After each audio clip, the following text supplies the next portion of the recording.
Hey guys, this is AJ and you are watching UP DElEd. तो friends, हम लोग UP BTC जो paper हो रहे हैं उनके बारे में डिस्कशन कर रहे हैं। तो आज जो पेपर आपका हुआ है वो हिंदी और इंग्लिश के पेपर हुए हैं। हिंदी पे पेपर 1 घंटे का था, 25 मार्क्स का क्वेश्चन था, पेपर था ये। आपको 25 में 12 नंबर लाने होते हैं। पेपर बहुत सिंपल आया हुआ था, इजी था। पूरा नोट्स जो मैंने बताया आपको इम्पॉर्टेंट लगवाए थे वहीं से क्वेश्चन आए हैं। तो चलिए देख लेते हैं एक बार पेपर को। क्वेश्चन नंबर फर्स्ट इसमें है, काव्य को कितने भागों में बांटा गया है। तो काव्य जो है वो 2 भागों में बांटा जाता है, श्रव्य काव्य और दृश्य काव्य। तो आंसर हो जाएगा इसमें 3, 1 एंड 2 दोनों हो जाएंगे। क्वेश्चन नंबर 2 है आपका, पठन का अर्थ क्या होता है। तो पठन जो होता है वो पढ़ा जाता है। ये सस्वर भी हो सकता है और मौन भी हो सकता है, इसलिए आंसर हो जाएगा 1 एंड 2 दोनों हो जाएंगे इसमें। नेक्स्ट क्वेश्चन, क्वेश्चन नंबर 3, मौन वाचन का उद्देश्य यहाँ पूछा गया है। तो मेन मौन वाचन का उद्देश्य जो होता है वो पठन सामग्री का अधिग्रहण होता है। तो ये है, और इसमें वाचन गति का विकास भी हो जाता है, जबकि वाचन का अभ्यास इसका मुख्य उद्देश्य नहीं है। तो आंसर हो जाएगा 4, 1 व 2 दोनों। तो इसका थर्ड का आंसर होगा 4th। क्वेश्चन नंबर 4 दिया है, इंपॉर्टेंट क्वेश्चन था। कई लोग कंफ्यूज हो गए हैं क्योंकि जो किताबों में परिभाषा दी होती है वो परिभाषा ना दे करके थोड़ा एक शब्द का प्रयोग कर लिया और आप लोग कंफ्यूज हो गए। क्वेश्चन नंबर 4 में क्या दिया है, जो शब्दांश किसी शब्द के आदि में लगकर उसके अर्थ को बदल दे तो उसको क्या कहते हैं। तो आदि मतलब क्या होता है आपका प्रारंभ। ठीक है, आदि का जो समानार्थी होता है वो प्रारंभ होता है, पर्यायवाची। यहाँ पे सब लोग आदि का अंत पढ़े हैं, तो आदि का जो अंत होता है वो विलोम होता है, ना कि उसका समानार्थी होता है। तो आदि जब का मतलब हो गया आरंभ, यानी जो आरंभ में लगता है, जो पहले लगता है उसे उपसर्ग कहा जाता है।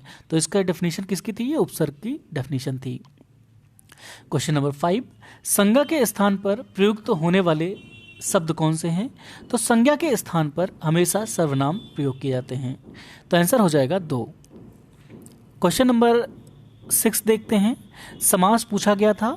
तो समास की डेफिनेशन आपको यहाँ पे लिखनी थी। समास किसे कहते हैं। समास यानी 2 शब्द, बहुत बड़ा कोई शब्द हो उसको कम कर देना, यानी संक्षिप्तीकरण ही समास कहलाता है। समास का दूसरा नाम समास विग्रह होता है। तो समास का किसे कहते हैं, वे शब्द जो किसी पूर्ण वाक्य को संक्षिप्त कर दें, इन्हीं को समास कहा जाता है। आप उदाहरण भी दे सकते थे इसके यहाँ पे, मगर 1 नंबर था तो डेफिनेशन लिखना ही बहुत बड़ी बात थी। क्वेश्चन नंबर 7, मौलिक लेखन के बारे में पूछा गया था। मोस्ट इंपॉर्टेंट मैंने बताया था। तो मौलिक लेखन होता क्या है, जब व्यक्ति किसी दूसरे के सुनी कही बातों को न लिख करके अपने खुद के अंतर अभिव्यक्ति को व्यक्त करता है, उसे मौलिक लेखन कहा जाता है। यानी खुद के जो विचार होते हैं किसी भी टॉपिक पे, उसको मौलिक लेखन कहा जाता है। क्वेश्चन नंबर 8, लिंग किसे कहते हैं। तो वे शब्द जो किसी वाक्य की या किसी शब्द की पुरुषवाचक या स्त्रीवाचक होने का भेद करते हैं, लिंग कहलाते हैं। 2 प्रकार का होता है, पुरुषवाचक और स्त्रीवाचक। स्त्रीलिंग, पुल्लिंग।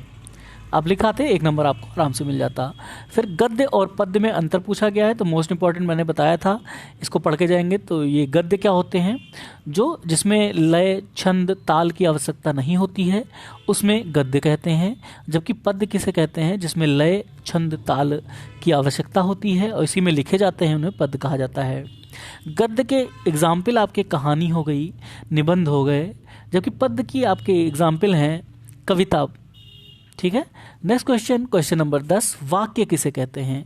तो वाक्य का मैंने सीधे बताया था एक फॉर्मूला जो होता है, वाक्य यानी सब्जेक्ट प्लस प्रेडिकेट से मिलकर बने होते हैं। सब्जेक्ट प्लस प्रेडिकेट, इन्हीं को हिंदी में कर्ता और विधेय। तो कर्ता और विधेय जहाँ पे होते हैं, इन्हीं के संयोग को वाक्य कहा जाता है। दूसरी डेफिनेशन भी होती है, वाक्य किसे कहते हैं। वाक्य वे हैं जिनमें जो शब्द होते हैं उनका संयोजन करके एक सेंटेंस, एक लाइन लिखी जाती है, जिसे वाक्य कहा जाता है। वाक्य के 3 प्रकार भी लिख देने थे आपको यहाँ पे, अगर लिख देते तो अच्छा नंबर मिल जाता। वाक्य 3 प्रकार के होते हैं, सरल, संयुक्त और मिश्रित। अगर लिख देते तो आपको आंसर अच्छा मिलता। फिर काल की कितनी अवस्थाएं पूछी गई हैं। यहाँ काल मतलब समय होता है, तो जो हिंदी में है या फिर इंग्लिश में काल या टेंस 3 प्रकार के होते हैं, भूतकाल, वर्तमान काल और भविष्य काल। तो 3 कालों के बारे में आपको बता देना था। ये अति लघु थे। अब ये लघु क्वेश्चन है 12 नंबर से। कर्मधारय समास किसे कहते हैं, उदाहरण सहित स्पष्ट कीजिए। तो कर्मधारय का मैंने एग्जाम्पल आपको बहुत सही ट्रिक बताया था कि अगर जो समास हो उसमें पहला पद जो हो वो अगर विशेषण हो और सेकंड पद क्या हो, विशेष्य हो, तो इसी को कर्मधारय समास कहा जाता है। ठीक है, तो ये आपका परिभाषा लिख देनी थी। उदाहरण के लिए जैसे नील कमल, नील कमल हो गया, तो नीला कमल, यहाँ कमल की विशेषता बता रहा है तो नीला विशेषण हो गया, तो नीलकमल हो जाएगा। नीलकंठ, नीलकंठ, नीला कंठ मतलब जी नीला गला, यानी गले की विशेषता बता रहा है तो नीलकंठ हो जाएगा। ये इसके एग्जाम्पल थे। क्वेश्चन नंबर 13 देखते हैं। कहानी या लोक कथा सुनकर शिक्षक किन किन उद्देश्यों की पूर्ति करता है। तो कहानी और लोक कथाएं जब शिक्षक सुनाता है तो उससे बच्चों की सृजनात्मक शक्ति का विकास होता है, बच्चे आसानी से पाठ को समझ जाते हैं और शिक्षक को ज़्यादा मेहनत नहीं करनी पड़ती है। शिक्षक कहानी व लोक कथा के माध्यम से बच्चों के शब्द भंडार को विकसित करता है, उन्हें लोकोक्तियों, मुहावरे आदि के बारे में बताता है। Next question, question number 14। वाचन के दोषों को किस प्रकार दूर किया जा सकता है। तो वाचन जो होता है उसके दोष अगर हो रहे हैं तो वाचन के दोषों को दूर करने के लिए हमें सबसे पहले बच्चों को ग्रामर पढ़ानी पड़ती है, यानी व्याकरण पढ़ाया जाए। सेकंड, बच्चों को शब्दकोश जो हैं उनको बढ़ाया जाए। थर्ड क्या है, जो बच्चे जो शारीरिक मानसिक रूप से विकृत हैं उनको सहायता की जाए। अगर उनके शारीरिक और मानसिक दोषों को दूर कर दिया जाए तो बच्चे आसानी से वाचन की क्रिया को संपन्न कर लेंगे। इसमें वातावरणीय जो पाबंदियां आती हैं उनको भी दूर करके वाचन के दोषों को दूर किया जा सकता है। औपचारिक पत्रों के प्रकार बताइए। तो औपचारिक पत्र कौन से पत्र होते हैं, वे पत्र जो कार्यालय, राज्य में या फिर किसी काम में हेतु लिखे जाते हैं, या दूसरे शब्दों में जो अनौपचारिक पत्र ना हो उसे औपचारिक पत्र कहते हैं।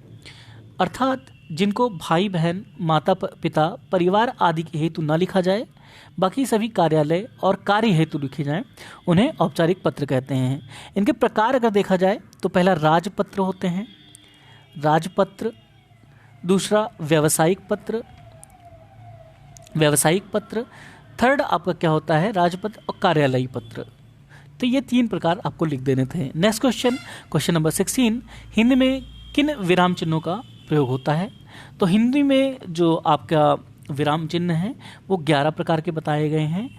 पूर्ण विराम, अल्प विराम, अर्ध विराम, हंस पद, कोष्ठक, आपके कोष्ठक हो गए, फिर उद्धरण चिन्ह, विस्मयादिबोधक, प्रश्नवाचक, कुल मिला के 11 प्रकार के आपके विराम चिन्हों को बताया गया है। इन्हीं के बारे में आपको लिख देना था।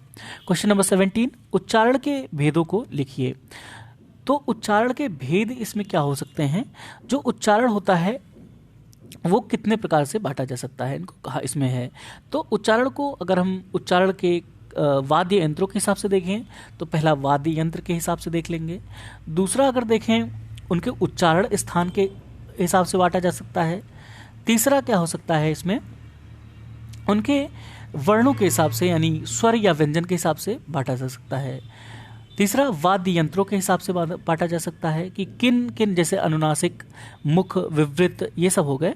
इन्हीं के बारे में आपको लिख देना था, उच्चारण के वेदों के बारे में। नेक्स्ट क्वेश्चन, लिखित अभिव्यक्ति के मुख्य कौन कौन से साधन हैं। तो लिखित अभिव्यक्ति के साधन कौन कौन से होते हैं आपका, पत्र लेखन, निबंध लेखन, कहानी लेखन, उपन्यास लेखन, ये सभी आपके क्या हैं, लिखित अभिव्यक्ति के मुख्य साधन हैं। इन्हीं को आपको एक्सप्लेन करने देना था 2 नंबर में। एक पेज में अगर लिख देते हैं तो आप आराम से 2 नंबर स्कोर कर सकते थे। तो बहुत ही सिंपल पेपर था। अब हम नेक्स्ट इंग्लिश का पेपर सॉल्व करेंगे। Thanks for watching, bye bye.